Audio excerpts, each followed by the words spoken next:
इस प्रकार से पिछले कई सालों से दिल्ली का प्रदूषण बढ़ रहा था, जिस प्रकार से लोगों का जीना दुश्वार हो रहा था। ये सच्चाई है कि कोविड-19 ने, कोरोना वायरस ने दिल्ली के और देश के लोगों को जीना सिखा दिया है। आज जिस प्रकार से प्रदूषण रहित दिल्ली और पूरा देश हम देख रहे हैं, वो कोविड-19 के कारण ही है। आज जिस प्रकार से अगर हम ये स्थिति रही तो निश्चित तौर पर कारण में कोविड-19 जैसे महामारी के जो कारण है वो निश्चित तौर पर होते रहने चाहिए। इसी से देश और समाज का भलाई है, इसी से पर्यावरण का सुधार होएगा। आज अगर हम देखें कि 200 किलोमीटर की से दूर खड़े होकर के नैनीताल की पहाड़ियाँ और क्या नाम है हिमालय के पर्वत हम देख सकते हैं। निर्मल जल बहा रही है यमुना जी, और जिस प्रकार से मछलियों को वहाँ पे तैरते हुए देख सकते हैं। शुद्ध वातावरण का हम एहसास कर रहे हैं, प्रदूषण रहित वातावरण का हम एहसास कर रहे हैं। ये कोविड-19 के कारण ही हुआ है। कोविड-19 ने सच्चाई में अगर देखा जाए तो हमको जीना सिखा दिया है, और इसी में हमको जीना होगा, तभी हमारा देश का और दिल्ली का और समाज का भला हो पाएगा और प्रदूषण रहित समाज को जीवन बन पाएगा। कंसल साहब, क्या आपको लग रहा है कि आगे जब दिल्ली में बढ़ता है पॉल्यूशन तो क्या लॉकडाउन लगा देना चाहिए आगे भी दिल्ली को बचाने के लिए? जहाँ तक सवाल है, जैसे जैसे प्रदूषण जब प्रदूषण बढ़े दिल्ली के अंदर तो लॉकडाउन लगा देना चाहिए, बिल्कुल लगा देना चाहिए। क्योंकि इससे जो है बिल्कुल प्रदूषण हमारा ख़त्म होगा, पर्यावरण को हमारा बढ़ावा मिलेगा, और जो PM2 और PM9 जो दिल्ली जो देश में फैल जाता है, उससे क्या नाम है बहुत फ़र्क पड़ेगा। इसलिए मैं तो राय है, ऑडिबल से गुजारा होने वाला नहीं है। ऑडिबल कोई समस्या का हल नहीं है कि सबसे बड़ा समस्या का हल है कि कुछ दिन के लिए, महीना 2 महीने के लिए बिल्कुल लगा देना चाहिए लॉकडाउन। इससे लोगों को जीना सीखना पड़ेगा।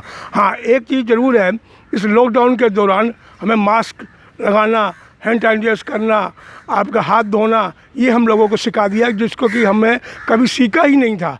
ये भी एक पर्यावरण का ही हिस्सा है, जिससे कि हम पर्यावरण को अपने को बहुत हद तक बचा सकते हैं। कंसल साहब, मैं बात आपके बीच में काटूंगा, फिर मैं कहूँगा, तो आप पक्ष में हैं कि लॉकडाउन समय समय पर दिल्ली को बचाने के लिए लगता रहना चाहिए। आपका कहने का मतलब है जान है तो जहान है, तो पर्यावरण को बचाने के लिए लॉकडाउन एकमात्र रास्ता है, और इवन कुछ नहीं है। यही आपका कहने का अभिप्राय, शायद आप यही कहना चाह रहे हैं? यही। तो लेकिन अर्थव्यवस्था पटरी पर जब उतर जाती है उसके क्या स्थिति रहेगी? तो आप जैसे पर्यावरण की बात कर रहे हैं, लेकिन अर्थव्यवस्था को तो पटरी पर लाने के लिए तो आपका सुझाव क्या है उसमें, कि अर्थव्यवस्था ही चलती रहे, पर्यावरण बचा रहे? नहीं, जब आदमी नहीं रहेगा, जान है जहान है। आदमी नहीं रहेगा तो आर्थिक व्यवस्था और इकोनॉमिकल क्या करेगी?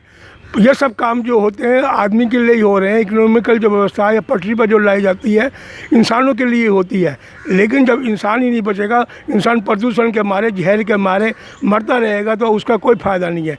मेरी राय में लॉकडाउन होते रहना चाहिए। अर्थव्यवस्था को ना देखे सरकार।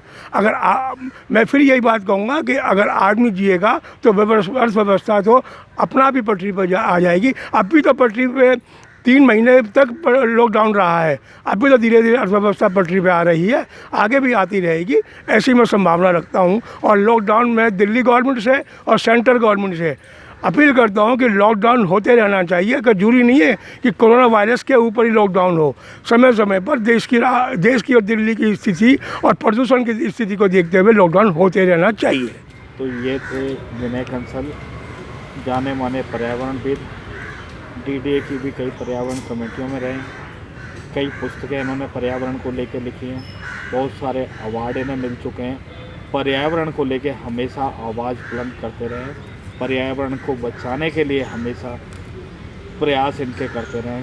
तो इन्हें यह भी कहा जा सकता है कि हरित मैन के नाम से भी इन्हें जाना जाता है, ग्रीन मैन। किस तरह से हम जिस पार्क में बैठे हैं, जहाँ ये बात हो रही है, इस पार्क को भी पहचान दिलाने में आज जो हरियाली आप देख रहे हैं, इनमें ये कन्हैया नगर का पार्क, ये भी DDA का पार्क, जो विनय कंसल जी का बहुत बड़ा योगदान है। प्रखर संवाद के लिए कन्हैया नगर से विशेष रिपोर्ट।